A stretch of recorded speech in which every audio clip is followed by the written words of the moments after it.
Merci, bonjour à tous. Donc Sylvain de Seninck, donc moi je suis un des associés gérants de Nolytic.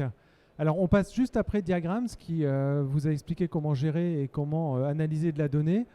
Ce matin vous avez eu de la GMAO aussi. Ben, nous on va vous essayer de vous expliquer comment on va récupérer cette donnée pour leur donner pour qu'ils puissent la traiter comme il faut en fait. Donc c'est ça mon métier finalement, capter l'information. Alors d'abord, très rapidement, je vais faire une petite présentation de Nolytic et après j'ai pris 3 cas d'usage qu'on a mis en place. Donc Nolytic, en fait, notre idée, c'est de vraiment générer une solution IoT. Aujourd'hui, on est capable d'intervenir sur du conseil, de la stratégie, sur comment faire, comment mettre en place une solution d'objets connectés dans l'industrie ou dans d'autres secteurs. Aujourd'hui, on est multisectoriel. On travaille dans l'agriculture, dans le retail, sans problème. L'idée, c'est vraiment d'essayer d'amener avec toutes les contraintes et essayer de trouver la bonne solution qui répond à un de vos problèmes, une de vos problématiques. Ensuite, on a cette partie intégration et conception où on va pouvoir mettre en place la solution. On a en interne un bureau d'études qui est capable de créer la carte électronique, le capteur qui va correspondre à votre besoin et le produire s'il faut. Donc on va être capable de vraiment gérer le projet du départ jusqu'à production et mise en production.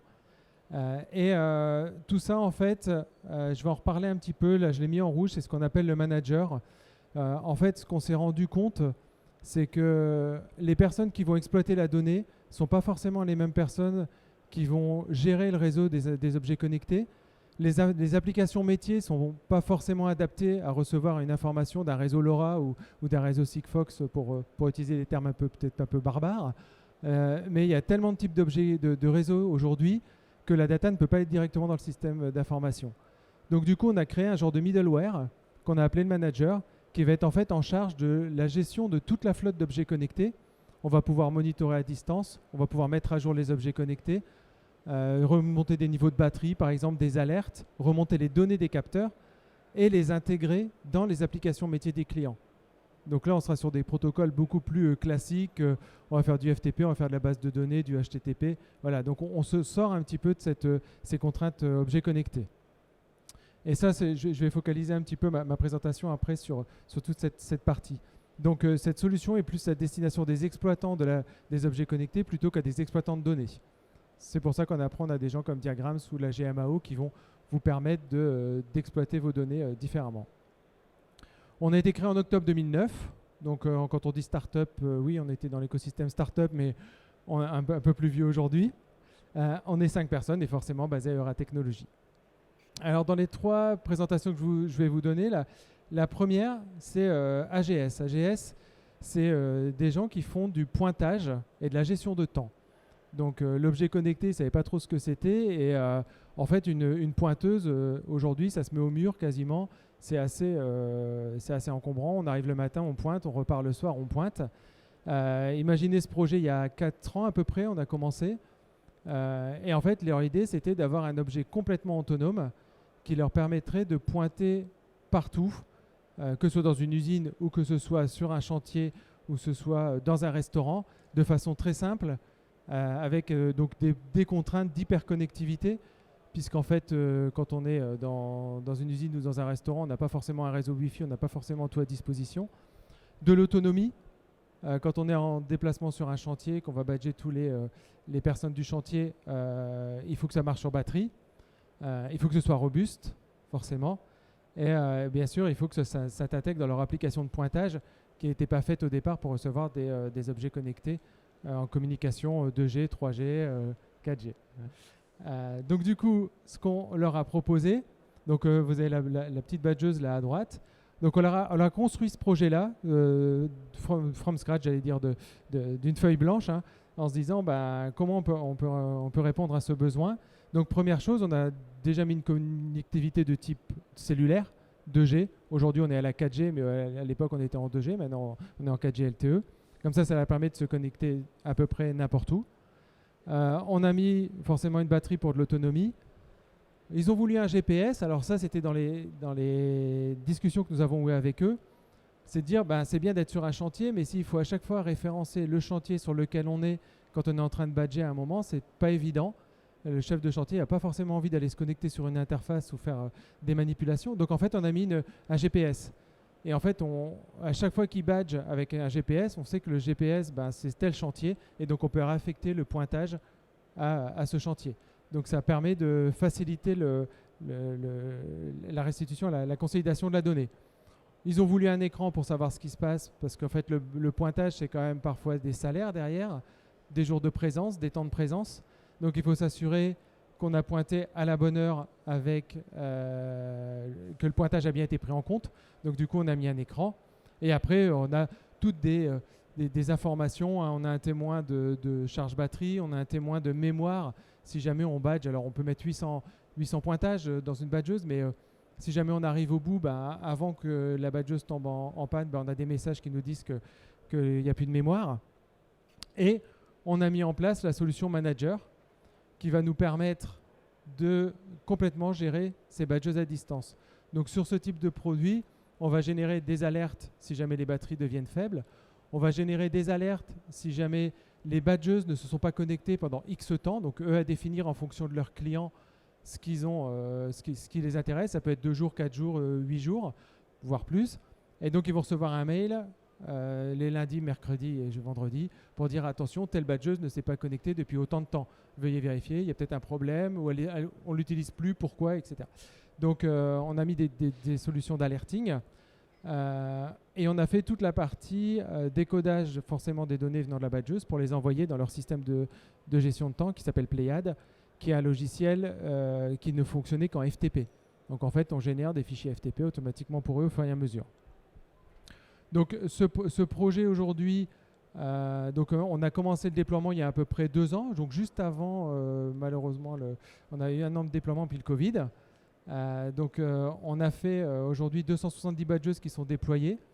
Alors j'ai regardé ce matin, on a fait 8000 pointages hier, donc c'est notre record. Donc là on est à 7000 pointages journaliers, entre 7 et 8000 aujourd'hui par jour, donc pour toutes les badgeuses. On a une badgeuse qui part aux États-Unis, donc le projet continue à grandir et on a production de 250 badgeuses encore en cours. Donc là, on est sur comment régler un problème d'un client qui veut étendre son marché et c'est l'objet connecté qui va venir le permettre d'aller chercher des nouveaux marchés, des nouveaux contrats grâce à une fonctionnalité un peu mieux adapté. Alors vous voyez, bon après je vous ai mis deux écrans, bon c'est pas très représentatif, mais voilà, ils peuvent en plus de leur côté gérer complètement leur pointage, les sortir, les visualiser jour par jour. Ils peuvent envoyer des mails à leurs clients, à des responsables. Voilà l'activité, la time zone qui est gérée automatiquement. Voilà. Bon, ce sera le rôle du manager. Par exemple, la time zone, c'est quelque chose auquel on ne pense pas, mais quand on a envoyé notre première badgeuse en Martinique, en fait, c'est pas du tout le même fuseau horaire forcément. Et comment on met un objet connecté à jour avec le bon fuseau horaire pour que localement ils aient les bonnes heures et les bonnes dates. En fait, tout ça, c'est géré à partir du manager et l'objet connecté est capable de se mettre à jour, mettre à jour sa time zone. Donc là, on va être plutôt sur du service et du tertiaire. Je vous parle d'un deuxième projet qui est Airflux, qui est une solution qui s'appelle AF Connect. Alors Airflux, vous avez le stand qui est là-bas derrière, si vous voulez aller les voir. Ils font des compresseurs, de la location et de la maintenance de compresseurs d'air, de fluide, de tout type de compresseurs. Ils avaient une problématique, c'est que tous leurs compresseurs sont de marques différentes. Certains compresseurs ont des ordinateurs de bord pour les plus récents qui leur permettent de remonter et de voir des informations de fonctionnement. D'autres n'en ont pas du tout. Et leur objectif, c'était d'essayer de pouvoir, sur tous ces compresseurs, remonter les informations d'utilisation et les alertes. Alors du coup, ce qu'on leur a proposé, c'est de réaliser une carte électronique qui va comprendre énormément de types de connectivité, qui vont pouvoir mettre sur différents capteurs et différents compresseurs, pardon. Et chaque compresseur, par exemple, sur un compresseur, vous pouvez avoir de la température, un temps d'utilisation, une valve qui s'ouvre, qui se ferme, un comptage. Et donc, toute cette carte électronique va pouvoir se connecter à tous ces équipements-là, récupérer les données, les envoyer au système d'information. C'était environ il y a 2 ans. Ce qui s'est passé depuis, c'est qu'en fait, ils se sont rendus compte qu'en fait, la partie configuration de la carte était extrêmement compliquée. Parce que chaque compresseur étant différent, il fallait pouvoir à chaque fois configurer la carte pour chaque compresseur de façon unitaire Et comme ils avaient des compétences, des niveaux de compétences très différents au niveau de leurs techniciens, bah, parfois ça posait vraiment des problèmes et la carte remontait des informations qui étaient incompréhensibles parce qu'elle avait mal été programmée au départ. Donc ils sont revenus nous voir et nous ont demandé est-ce qu'on ne peut pas améliorer cette carte électronique et aller un tout petit peu plus loin en essayant de pouvoir la manager complètement à distance. Donc du coup, ce qu'on a fait, c'est... alors j'ai un petit peu anticipé sur ma présentation, je ne l'ai pas tourné, mais voilà, je vous expliquais donc d'abord on a fait une carte électronique et après on va répondre à la partie maintenance à distance. Donc sur cette carte électronique, il y a plusieurs types de connectivité, parce qu'ils sont chez des clients, ils ont du Wi-Fi, de l'Ethernet, de la 2G, de la 4G, par des petits systèmes de plug. Et puis on peut la maintenir on peut la gérer à distance. Ouais. Et donc en fait, l'idée c'est quoi par rapport à cette gestion à distance? C'est se dire on a complètement standardisé tous les types de capteurs qui sont sur les différents compresseurs. À partir de ça, on a fait des modèles pour chaque compresseur avec toute la liste des capteurs. Et après, on va pouvoir synchroniser complètement les cartes à distance avec les configurations qu'on aura mis dans le cloud. Du coup, aujourd'hui, ils ne se déplacent même plus, ils se sont trompés ou ils ont oublié un capteur, ils le rajoutent, ils synchronisent la carte et la carte se met à jour. Du coup, on s'est permis aussi de mettre à jour le micro-logiciel des cartes électroniques. Comme ça, à distance, ils peuvent changer si jamais il y a un problème. Et aujourd'hui, les données repartent dans leur système à eux. Demain, on est en train de réintégrer aussi la gestion de leurs données. Comme ça, ils auront un système unique pour gérer et les cartes électroniques et les données. Et derrière ça, eux font un tableau de bord, donc avec des informations. Alors ça, c'est 2 tableaux de bord de compresseurs qui sont des vrais tableaux de bord. Hein. Vous pouvez les voir sur le stand Airflux. Et voilà, donc leur objectif, c'est vraiment derrière de commencer à prendre toutes ces données et de faire de la maintenance préventive. Aujourd'hui, on agrège la donnée. Il faut le temps d'avoir de la donnée pour pouvoir dire on fait de la maintenance préventive. Sur le 3e projet, Arc International. Donc Arc, c'est une verrerie qui est du côté de Saint-Omer. Leur objectif, en fait, c'était de réussir à savoir combien leur coûte une production de verre par rapport à l'énergie consommée. L'énergie, les fluides, le courant, le gaz, toutes ces énergies-là. Ils ont commencé il y a 1 an et demi à mettre des capteurs LoRa dans leur usine. Donc ils ont fait ce choix-là. Alors pourquoi? Parce qu'en fait, dans les contraintes qu'ils avaient, ils voulaient surtout un réseau qui s'étende très facilement, puisqu'en fait, ils ont à peu près 350 hectares sur le site. Et avec une seule passerelle LoRa, on a réussi à mettre tout le site en couverture réseau. Et donc ils peuvent mettre leurs capteurs où ils veulent sans devoir déployer de nouvelles passerelles, sans devoir déployer de nouveaux équipements. Ce qu'ils voulaient aussi, c'était un réseau privé. Donc LoRa permet de faire du réseau privé, que ce soit basse consommation, pour pas changer les piles des capteurs régulièrement.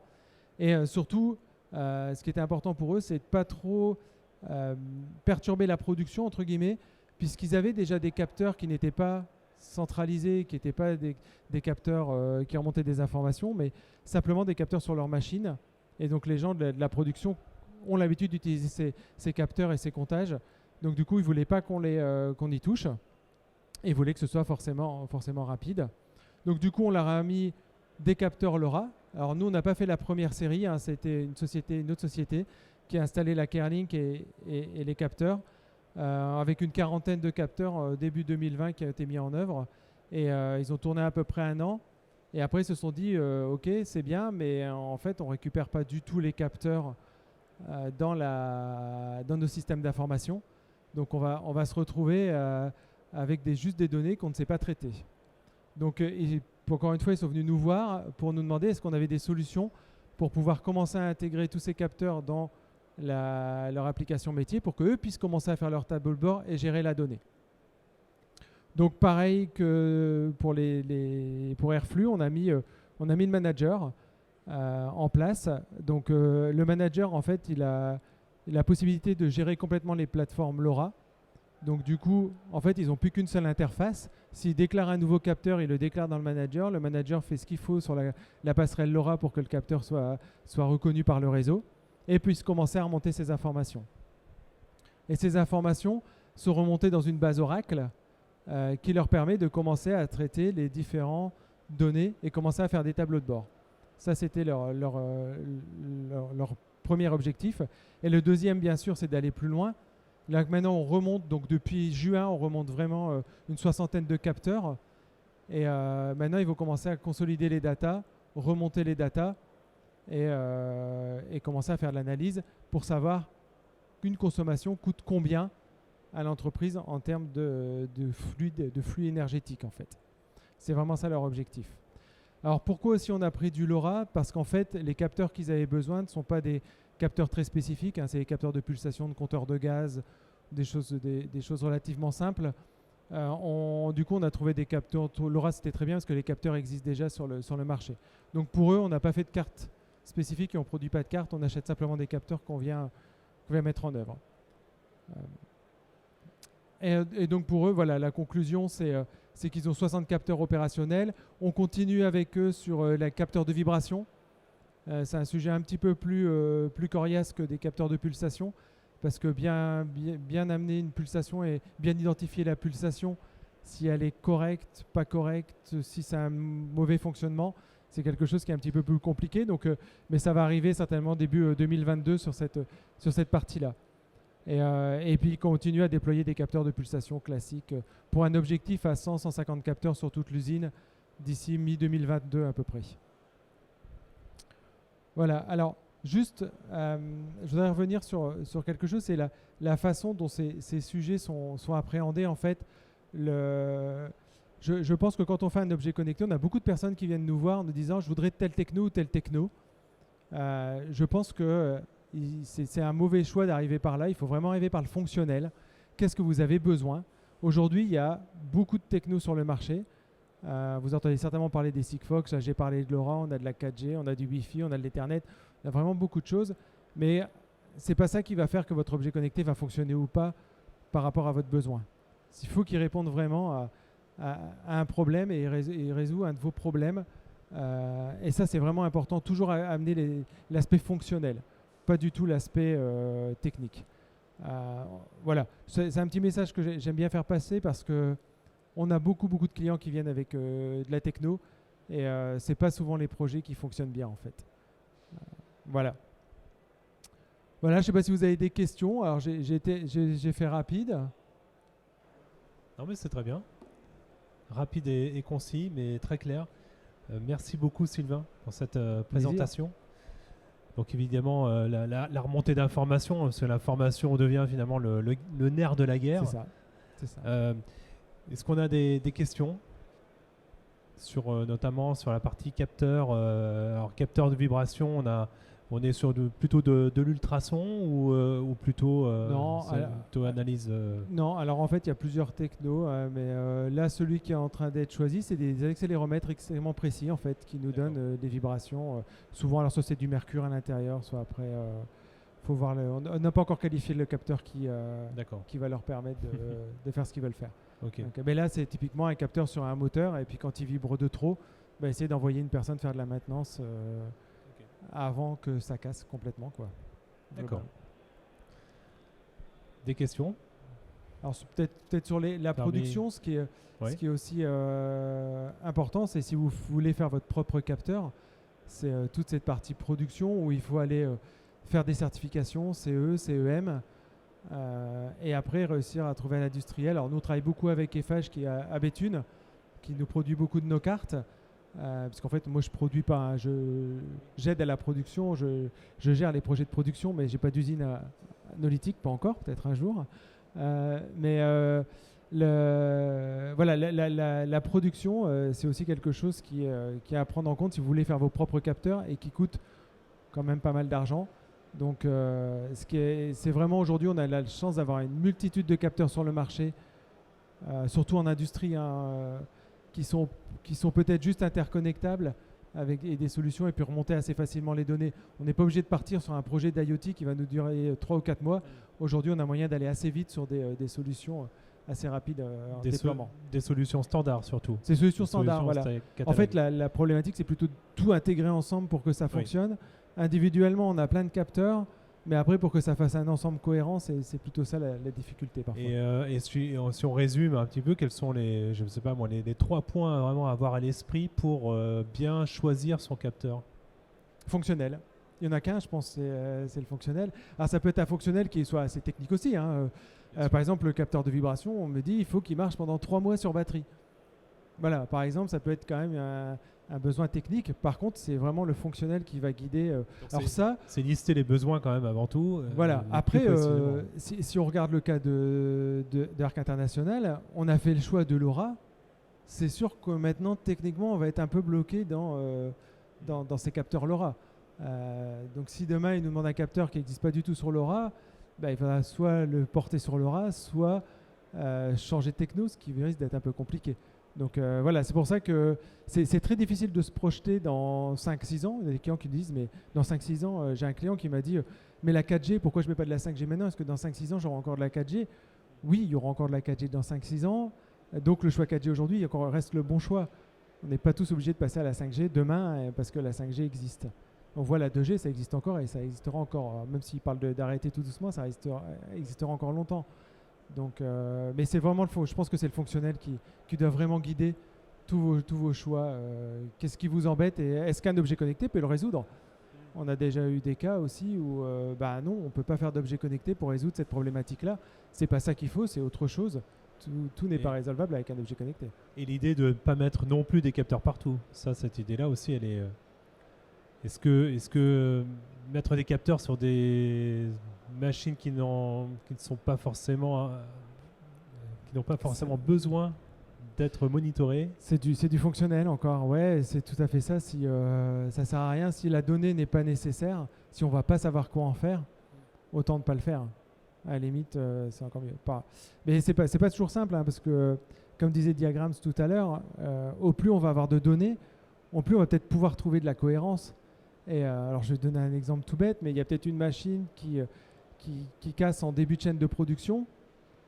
On répare cette machine-là et on ne se rend pas compte de l'impact que ça a sur le reste de la production. Et c'est peut-être 3 ou 4 jours après qu'il y a une autre machine qui va casser, puis on ne va plus refaire le lien avec la première. Et en fait, on va se rendre compte qu'il y a peut-être des modèles qui sont très complexes qui disent que cette première machine qui s'est arrêtée a entraîné l'arrêt de la deuxième. Ça peut arriver. Et le problème, c'est que si on n'a pas mis de capteur sur le premier, peut-être qu'on ne va jamais le voir sur le second. Enfin, c'est pas évident. C'est vraiment pas évident, quoi. Donc, il faut être agile. Il faut penser aussi à pouvoir modifier ces informations, rajouter, enlever des capteurs. Donc, les besoins bien en tête, évidemment, avoir une vision d'ensemble. C'est ça aussi, finalement. Je pense que c'est ça, tout à fait. Et également à long terme, j'imagine. Oui, on ne met pas un réseau de capteurs pour 2 mois, quoi. Quand on démarre, c'est souvent pour quelques années. Donc... Mais aujourd'hui, on a quand même des solutions assez robustes. On commence à faire beaucoup de LoRa. Je pense que c'est une techno qui a de l'avenir, avec très peu très peu d'installations à faire, puisqu'en fait, c'est de la longue portée et c'est basse conso. Donc, on utilise beaucoup dans les usines. Il y a Renault qui a déployé du LoRa récemment aussi. Donc, mais bon, par contre, ça ne te fait pas tout. Vous ne passerez pas de la vidéo sur du LoRa. Voilà, on est sur des basses conso, des petites données, juste un capteur, température, humidité, tout simple.